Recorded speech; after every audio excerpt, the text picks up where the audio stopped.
introducing myself, and I'll try to be, very brief. I'm adjunct faculty here at Gibbs. I basically teach strategy execution and strategy implementation, which is my area of expertise. I've been collaborating with Gibbs for the last 3 years, basically with MBAs and MPhils in corporate strategy. I basically been a strategy consultant my whole professional life, doing a strategy definition, but most especially a strategy execution for many years. I've been in South Africa for, you wouldn't guess by my accent, but I've been for 14 years. And 13 years ago, in 2011, I founded Stratex Consulting, which is my other hats.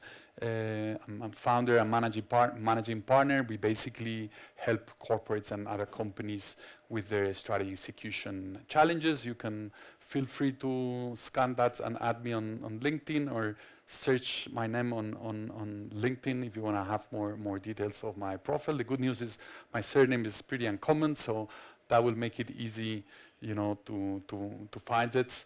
I think what is particularly interesting about my experience is that I used to work for quite a number of years for Professor Kaplan from Harvard and Dave Norton, the creators, the inventors of the balanced scorecard, strategy maps, and all of these tools related with strategy execution. They are the two academics that have created more frameworks and are, I would say, the owners of this space of strategy execution. So I had the luck of working for them for quite a number of years, learning how to help companies, with their strategy execution challenges by leveraging this kind of framework. So that's basically my area of expertise.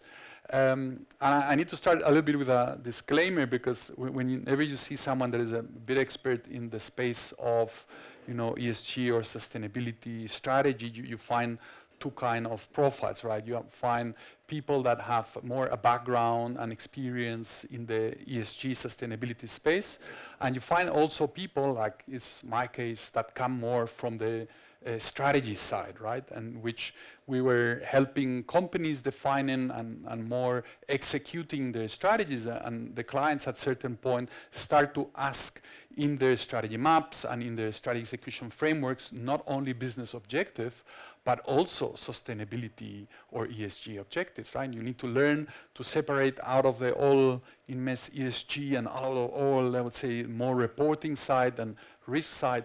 What can you actually elevate to include in the strategy? The same way you do, by the way, in the business side, by trying to elevate what elements of the operations do you actually elevate into your strategy. So my experience with sustainability strategy or ESG strategy comes more from the strategy side. I've noticed that especially in the last 2 years, an absolute raise in interest on all of this, sustainability space. And I think that the reason why in the strategy world there's become increasing interest is because normally someone goes and do some kind of roadshow in the company, they meet some kind of institutional investor, they ask, where is your ESG strategy? They get a bit of a panic attack. Then they go to the strategy department and say, please, can you just send me your ESG strategy? I need to forward it to an institutional investor. And it says, no, we do a lot of ESG stuff, but I'm not sure, not really an ESG strategy by itself. But so they kind of get a little bit of a panic mode, and they do what everyone does in South Africa, which is you book a lodge somewhere in the bush, no? You gather all your executive team for 2 days and you get them inspired. This is easy with amazing, South African wine. People get very inspired by the wine and the back view of the giraffes. And for 2 days, they get very excited, talking about the strategy, and in particular, the sustainability or ESG strategy, and all get very inspired by how they're going to change the world and how they're going to save it from climate change and all of these things. And then guess what? You get back to the office, strategy with the ESG guys compile a 300 pager. That's the executive summary. No, the non-executive summary, probably 8 binders is the record of what I saw. And you compile this beautiful document, you give everyone around a copy, and all of the executives are very happy with the 300 pager. And they look at the 300 pages, they don't even know with which page to start. And then they remember that just before going to the bush, they had some urgent emails to send, some phone calls. So they just put it in the corner of the desk and start sending emails, making the phone calls. They get busy with the day-to-day.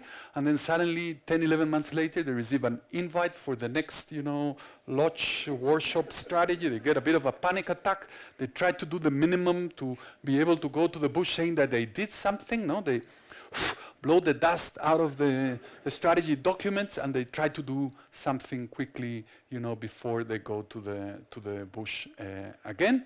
And then guess what? They get absolute all their words for their amazing strategy documents, and they basically get nothing in terms of execution, right? So this is a reality that affects all of the strategy, the business side of the strategy, but also the ESG side of the strategy. And there's lots of studies that basically say what was the success ratio or the failure ratio actually of strategy implementation. And it's shocking. Is actually the failure ratio is extremely high. That doesn't mean that the company cannot achieve certain profits or certain results, but it means that they fail to achieve what they said in the strategy that they want to achieve. So, companies have inertia, they still have speed of the boat stuff, business as usual. They might still bring profits, but the most optimistic study says that, only 60% of the companies fail, but most studies are, closer to 90%.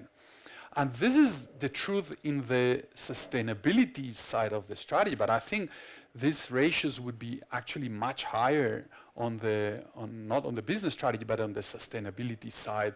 And the level of failure in that side of the strategy is actually even higher, right? Because I think there is a challenge in terms of execution that it's already quite challenging in terms of the business side. When it comes to sustainability, the challenge is even 10 times more, right? And one of those challenges that you find is that all the strategies and ESG and sustainability strategy is not an exception. It's not something that you execute by a few people in a corner, in the ESG department. There's many of these initiatives. You have some free seats here. Please don't feel, just join. There's no problem. So, you need the business, you need operations to actually, implement those initiatives. And the people at the business, they're already in this dilemma. And the dilemma is that they already have little time out of their day-to-day kind of operations. They're focused on making the number, making the budget, and they literally have a queue of people, from different support functions, everyone with their own story, trying to convince them why they should, take time out of their day-to-day and try to invest part of that time in what they are doing, right? So in that queue, you find, Mr. or Mrs. Strategy, that will try to convince the business that they need to allocate time to implement these strategic initiatives, because this, I know that I'm trading off with this year's budget, but this will make your, next year and following years so much easier to, to achieve your budget, because you will be turning the boat on a different direction. You'll find also HR here in this queue, right? And HR will say, no, it's, you need to invest more time in managing people and people performance. High performance culture is so important. And business is only people. It's all about people. They will say the word people 100 times, trying to convince the business, to free more time from day to day and spend it more on HR stuff. And then guess what? You'll find, last on this queue, a recent joiner, which it would be a Mr. or Mrs. Sustainability person. The business might even see you, we say in Spanish, birds and flowers. I think here you see it as a tree hugger, right? So they'll see that you, Mr. or Mrs. Sustainability, you want to save the world from this climate change problem, and you don't really understand the business, and you love, hugging trees and all that stuff, but they invite you to join, last in that queue of whenever I have time. And that's the problem, that in the business there is no time, and you are competing with those other priorities. It's already for the strategy a challenge to find some space for convincing the business and the operations to focus on strategy. Imagine doing this for all the support functions, lastly into the sustainability or ESG space, right?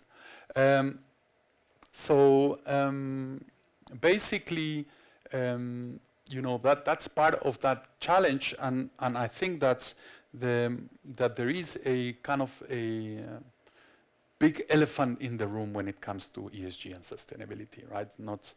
It's a bit of an uncomfortable thought. I think it's only a minority of people that think about those things, but it's significant enough to be a problem in terms of implementing in the business. And it's that the key people that are managing the execution, of the strategy, they have lots of questions that they might not verbalize it, but they explain part of the behavior, right? What they're thinking, I'm not saying I'm thinking that, I'm saying I believe that they are thinking these kind of things, no? So you try to sell them how the return on investment is so positive from this ESG and sustainability, but this is the kind of questions that you find, right? Even if positive return investment, is it actually less return on investment than my alternative investments? And therefore, when you ask me to do this, you're actually trying to me to do something that brings less return on investments. Even if positive return investment, does it come with hidden costs that we are not considering, and therefore you think that the return is actually higher than what it actually is? Or does this distract key employees from day-to-day operations? This is the kind of things that, from people that are or have been in the business, and when you're running it, this is the kind of concerns that they have, and it's part of that elephant, in the room. Does this trade off with my business strategy? You will see that some of your ESG sustainability objectives might be trading off against your business, some contradiction in the strategy. You might still want to do it, and you might still decide to actually do it, but it might be that it's trading off against it, and that obviously for the business side it's a problem, right? And some people think that the execution bandwidth is almost like limited, is a fixed amount, and therefore does it mean that the more ESG and sustainability things that we put on that capacity, it means that there is less space for actually the business side of the strategy? So once again, this is not my thoughts, but I think this is part of the questions that a significant minority of people that are in the operations side and in the business side are having, in their heads, right? So I think a lot of related with these questions and with challenges is, what is actually driving your sustainability strategy? The more it is those two at the top, the more is it link your sustainability strategy with a certain reduction of cost or more opportunities of revenue, the easier, the less of a strategy execution challenge you find. Also, when you believe that there is a positive return on investment on basically your sustainability reputation. But the more you are on this bottom left one, the more is coming from your heart, from your purpose, that you think you need to do it because it's the right behavior to do it, the more that it struggles to actually be implemented because it's kind of trading off against some of the elements of the business. So the more of an business opportunity it is, the easier is the execution, and then you'll find the same challenges that you find with just implementing business strategy. But the more is coming from your mission, from just trying to be more responsible in the way you operate your organization, the more that is going to be challenging in terms of the execution, right? Okay, so I just put here some barriers and challenges in finding during implementation. This is going to be one of the questions that we will discuss at the panels, but I just wanted to put a few here that I have encountered in my experience. So the first one is that the risk of your sustainability or ESG strategy being just a document, right? Someone asks for it, a institutional investor, you submit the document, you tick the box, and then we're done. You keep basically executing your normal business strategy and you forget about this, so it was a tick the box exercise, right? The second one is not translating properly your sustainability strategy into clear, measurable, and actionable objectives. Your ability to summarize all of the objectives in one page using the strategy map or any other methodology into something that is very clear, measurable, that separates what are inputs of the strategy versus what are outputs of the strategy, and with a clear portfolio of projects or initiatives that you need to implement, right? The third one is actually trying to run separately your sustainability strategy from the overall strategy execution process. I think it's very important to understand that you should have one strategy for the overall organization that should have both the more business side of the strategy and the more ESG side of your strategy, right? Not enough buy-in in the organization, so some people really not understanding what are we trying to achieve, not understanding why do we actually need to achieve this, right? And finally, no KPI linkage. So remember, when it comes to individual performance, people don't do what they are expected to do, but actually they end up doing what they are inspected on, right? So if you don't have any kind of linkage and KPIs in your personal scorecard, if your bonuses somehow are not linked to some of those KPIs in the ESG space, good luck implementing your strategy, because I can tell you it won't happen, right? And finally, if you're not able to link it, you might be just regarded as a nice to have. It's good that we have this thing. It's even beautiful. I can, share with my friends that we're doing all of these things. But, it's a nice to have, and I'll do it whenever I have time. But guess what? I never have time. So, and finally, another problem often misregarded is that it's not properly enabled. A sustainability and ESG strategy, like any other strategies, need to be properly enabled. And sometimes other support functions don't understand really what's their role in enabling this, sustainability side of the strategy, right? So, the good news is, for those encountering all those barriers when you're trying to push, your ESG strategy in the organization, is that all of the tools and the frameworks that we use for executing strategy and business strategy, which we shouldn't call it that way, they all apply really even more actually to the sustainability or ESG strategy, right? This is the Stratix model. This is the model that I use both at my company and here teaching at Gibbs. And it's basically a simplification of the Kaplan and Norton, strategy execution model. One of the advantages of not working for them anymore is that I don't need to be a Taliban of their methodologies. I can simplify things to make it, much easier to understand, right? But basically, the model, what it's saying is, besides the obvious of a strategy definition, the challenge of execution is in the next 3 following steps. It's your ability to take the content that you've developed in your strategy definition and translate it into frameworks that are thought and structured for the challenge of execution. Because the tools and frameworks you use for defining the strategy, they're not thought and structured for the challenge of execution, right? So your ability to summarize your strategy in one single page, with all of the strategic objectives, which is a strategy map, with the key KPIs, outputs and inputs, the portfolio of projects, your ability to summarize and synthesize all of that, and what we call strategy translation, is absolutely essential. And once you have that, then it's easier to cascade into the business, it's easier to cascade into the support units, it's easier to cascade it down to individuals, into personal scorecards, strategy communications. It's easier to have a narrative. The narrative is very important in strategy, both the business side, but I would say especially in the ESG side. and the strategy communication I was mentioning. Finally, strategy management and strategy monitoring, which is basically tools and processes about making the strategy part of the day-to-day of the organization. So all of these tools and all of these frameworks that we use for traditional, let me call it that way, business strategy, they apply even more to the sustainability side. But I wanted to put, and I mean highlighted some of those here, but I want to put the emphasis today on the strategy map, because I believe it is a little bit of a cornerstone for strategy translation and for the rest of the strategy execution framework. And the reality is that there is a need to tweak the way we structure a traditional strategy map to actually be able to describe a sustainability strategy, and moreover, what it should be the optimal, which is an integrated one strategy map that helps you to manage one strategy with your business side of the strategy and your ESG sustainability side of the strategy, right?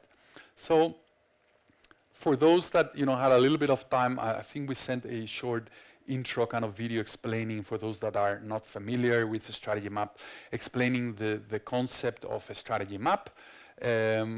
So I'll try to go very quick on this one, but for those that are not familiar, it's basically like the summary of the whole strategy in one single page, and all of the building blocks are those white boxes, which are strategic objectives, things that we are trying to achieve with the execution of our strategy. And these objectives are not random in the page. They are grouped by this horizontal grouping that we call perspectives, and there is a cost and effect relationship in between those perspectives.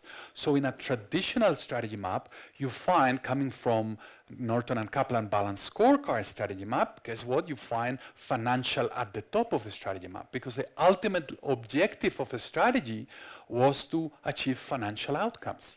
So that was right at the top of the strategy map.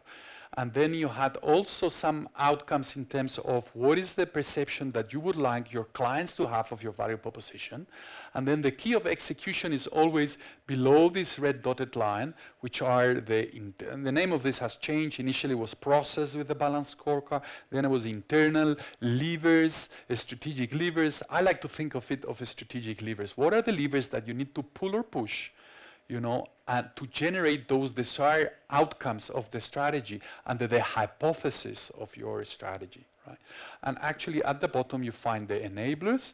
The idea of enablers is you can try to pull or push these objectives here as much as you want, that if these enablers do not happen first, that strategy is not going to happen, right? So this is a low-cost, survival kind of a strategy map. And therefore you can see that, because this is a sugar strategy map, is a fixed cost business. This used to be the name of Nick's company, and is from 10 years ago. So because this is a fixed cost business, I know it sounds counterintuitive, but producing more makes your unit cost actually less, right? So this strategy was about increasing volume more than cost, therefore having a lower unit cost. The prices, there was a price crisis, so at least they could survive, right? So you can see the cost and effect, increasing the factory capacity and the land under cane, how this brings more volume, that decreases the unit cost, that makes you sustainable, right? And you can see here the enablers. This factory expansion and the land expansion was close to 1.5 billion rands. So you can see the cost and effect. If I don't achieve this, I won't be able to achieve this, I won't be able to achieve this, I won't be able to achieve this, I won't be able to achieve that, right? So if you see the CFO coming back from visiting the banks with the ears like this, saying that you didn't have the loan, well, what do? Well, what you immediately do is you update your LinkedIn profile, right? Because you know it's a matter of time that you are going to be looking for a job, right? Because you know that all of this is going to be red up to the top. But the important thing of this is this way that we used to structure strategy maps, in which we were having, once again, the key financial outcomes at the top. Everything that we were doing in the strategy was, at the end of the day, we were or maximizing profits or making profits that were sustainable, best case scenario, right? And then we had this client perception, which is what we wanted our clients to say of the differential attributes of our value proposition. You can see also the cost and effect. certain expectation of our clients about our service or products brings some cost, but also certain expectations and value brings revenue, right? So you can see the cost and effect, but the key on execution was here, these levers that we need to pull or push, and that under the hypothesis of our strategy, we believe that doing so, we will generate those desired outcomes. And once again, at the bottom, those strategic enablers, you won't be able to achieve these ones if you don't achieve these ones first. And this was an amazing way to describe the strategy, making it measurable, making it actionable, easy to cascade, easy to link for the personal scorecard. But this was still thought and structure for the business side of the strategy, right? So I put a small example here, very simple. Imagine you have a strategy about quality that in your strategy definition process, you find there's a big segment or market opportunity that people are fed up with low price, low quality stuff that they're willing to pay a premium for quality. You analyze that on your strategy definition, and then you translate it into the map, right? And then your strategic lever is increase the quality of our products. If we pull that well, with our initiatives, that should generate a perception in the market that we are the best quality, and if our hypothesis is correct, that should increase my revenue, right? And I know from an enabler's point of view that if I wanna, increase the quality of our products, we need to boost the quality culture in the design and the manufacturing teams in our organization. And if we're not able to do that, we can try to action this lever as much as you want. That is not gonna happen. And it's just an example, but just for you to see the logic of a traditional strategy map. Now the challenge is, okay, but how can we tweak this traditional strategy maps to actually use it to describe sustainability or ESG strategy, right? So we're gonna change is basically the outcomes. So no more key financial outcomes. We're gonna say that at the top, there's certain key, we call it societal kind of outcomes, which can be some contribution to SDG objectives, or it can be some kind of country or societies in which we operate, kind of objectives that they have. So basically, it's a greater good to which we want to contribute as part of our ESG and sustainability strategy, right? In terms of having clients' perception of our client value proposition, what we're gonna have there is the perception that we want of society or stakeholders of what is your differential social value proposition, because you also have a value proposition to society with your ESG strategy. So the same way you're gonna quote on the other side, what do you want your clients to say about your client value proposition? Here you're gonna say, what do you want society to say of you as an organization in terms of the value proposition I'm giving to society, right? And below the red dotted line, then it should be kind of the similar thing. Some levers that are pull or push, some of them might be impact levers, but some of them could also be just objectives, strategic objectives from the business side that also contribute here, and also your strategic enablers, right? So I put an example here. It could be ESCOM or Eswatini electricity company, right? Maybe you want to increase rural electrification in the country, and that will drive you to be perceived by society as a company that empowers, the rural South Africa, and you believe that empowering rural South Africa is good for the GDP and it empowers the economic growth in those areas, right? And then from an enabler's point of view, that because putting a electricity line of 25 kilometers you put electricity to 5 families, that's quite expensive, it's ridiculously uneconomic. Maybe you need R&D to help us and create some kind of mini grid with solar and batteries, and that actually can substitute the expenditure of 25 kilometers line. So now R&D knows how they can enable this side of the strategy, how can support functions and other functions enable also this side of the strategy. So I put some other examples here. They are absolutely illustrative, so I invented them. Also put an example, Central Bank of Eswatini, which was a client of mine that you also used this kind of strategy map. Increase the level of competition, variety, landscape, in the banking industry. So they want more competition in between banks, and they also want more non-traditional banking institutions, fintechs, and all of that. That's what they're trying to action, because they believe that, you know, that there is a value for society there in supporting a stable, growing economy in which people and companies can, you know, trust and thrust, and that should actually end up helping achieve what is the mandate of the central bank, which is, you know, fight against inflation and have basically a financial services industry that is stable, and, you know, they won't have, you know, banks bankrupting, right? And they know that because this requires to get very data-driven decisions, and you know, playing with the level of competitiveness is something that you can't joke about. They know that they need an enabler from IT in terms of improved research, data governance, and analytics for better decision making, right? So once again, this is just an example, small parts of the map, not a full map, but just for you to visualize how could a ESG or sustainability strategy map look like, right? And finally, I put an example of APSA, also invented. I did look at the APSA, you know, sustainability strategy. So improve access for unbanked communities, it's, you know, a lever for them. And if they action this, they will be able to create a perception in society that APSA cares and takes care of our disadvantaged communities.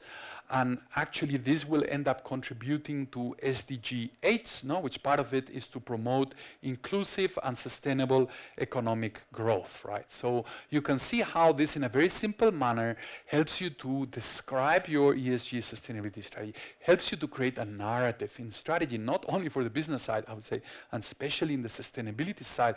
It's very important to be able to create a narrative. And I think that a strategy map structure like this can really help create a narrative on what are we trying to action, how this contributes to have a perception of society and stakeholders, and how this actually ends up contributing to the overall greater goods of society in which we operate. And finally, the enablers, right? If we want to improve access for unbanked communities, you need to increase the cost efficiency and the simplicity of the APSA digital banking platforms. By the way, I insist I'm inventing this. Maybe it's true, maybe not.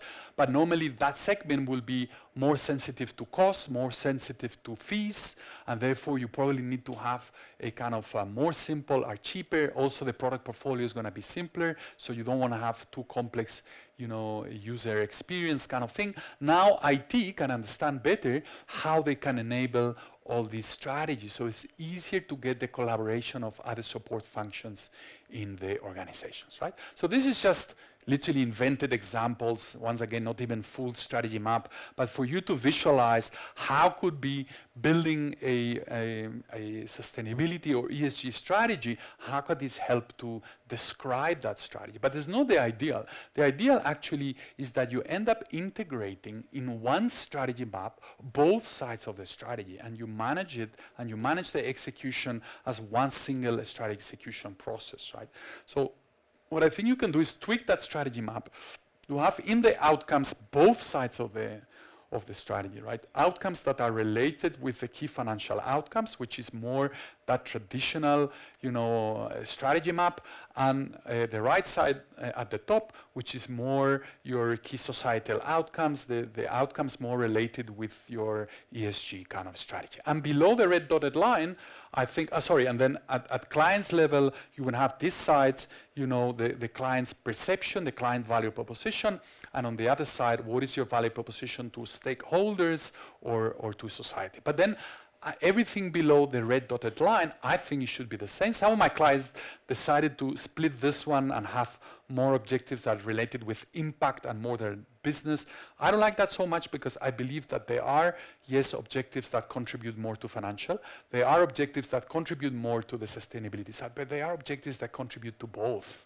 So I don't like separating them so much, especially the enablers. The enablers should be enabling, you know, both part of the strategy, so I normally try or suggest not to separate this part of the strategy map. But now you have what I think is better way to interlink both strategies in one single tool, in one single framework, and then you use this to manage the whole strategy execution process, right? So I put some examples how this can be useful, and I think, as I was saying before, this helps a lot, with the narrative, also with measurement. So if you believe that having a certain perception of APSA in society, that we care and we take care of our disadvantaged community, maybe can also have a cross impact in our revenue, right? And that can bring us new clients or more loyalty from our clients. And yes, it would be a challenge to measure that green arrow, but it's a way also to explain what is the interaction between both sides of the strategy. So if you believe that your strategy has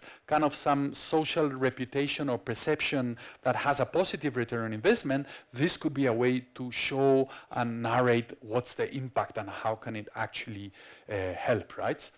Sometimes it could be that one of the objectives that you are doing for ESG reasons can have a positive impact also on the financial side, right? So if you've decided to, implement solar and batteries in all of your branches and head office, I might do that because that helps to reduce emissions, but I might also do that because I believe that that's, less cost for the company, right? So then I can also prove and narrate how this helps in terms of generating financial outcomes. Sometimes, and I think this is a tough one, it can help you to mirror back to the organization some negative trade-offs, because unfortunately sometimes the strategy is a little bit contradictory and the strategy map won't solve that contradiction, but it could be that increasing some of those sustainability or ESG objectives could come at the cost or some other business objectives. That doesn't mean we don't need to do it. We might still do it because we believe that that's the purpose and the mission of the organization.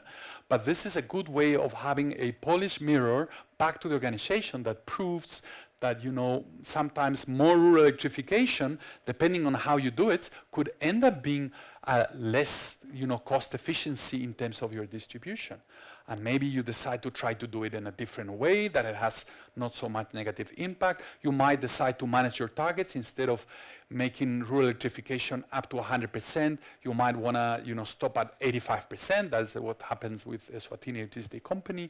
Because obviously, if this is red, then this is red, the perception of affordability, and this can have also an impact on that side of the strategies, right? But this helps you to mirror back to the organizations that you might have certain trade-offs, and there is some contradiction in the strategy, but you might still want to do it, but at least you have a way to manage and mirror back that, into the organization. And you can get this as complex as you want, and use this as a way to show the interlink in between the two strategies. You might say, I'm an agricultural company, I want to collect all the biomass that we generate, and mechanize that harvesting because I can use now that biomass for a biomass plant that we can sell the energy, right? But that could also have a trade-off that is negative on your sustainability side. Why? Because if you mechanize the harvesting, maybe, that affects some employments, and that's part of your, but this also helps to frame the discussion. Then you say, well, maybe then we can create a community biomass kind of growing production kind of project that actually compensates for this. So at the end of the day, this is a way to show the interlink in between both strategies and gives you a frame for the discussions and how they actually interact one with another, right? Okay. Okay, I put just here some example.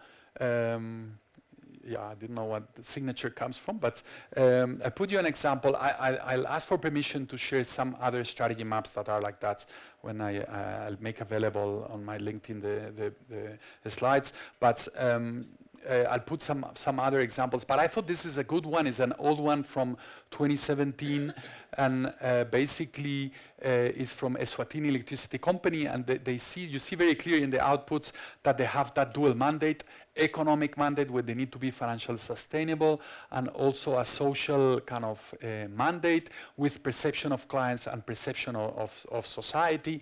And then basically you can see below the red dotted line, they wanted to actually separate here some objectives related with impact. So the key here is, out of everything that you're doing and reporting on your ESG stuff, what do you want to elevate into your strategy, right? What do you, and in this case, the two big problems they had is they import most of the electricity from ESCOM, and as you know, ESCOM is mostly coal, and that's a problem from emissions, so that was a really big problem. 96% at the time was coal, and then increased rural electrification, which was a big challenge in Eswatini, was only 50%, right? And actually, this is a good example of the trade-offs. They end up putting a target at 85%, and they did achieve it in the 5-year period, right? But you can see how this helps you to describe both sides of the strategy, how to measure this, how to then use those KPIs to cascade into personal scorecards, these ones, to have a portfolio of projects this side, and to manage all of the challenges of your strategy execution. Once again, I'll try to share some more examples here.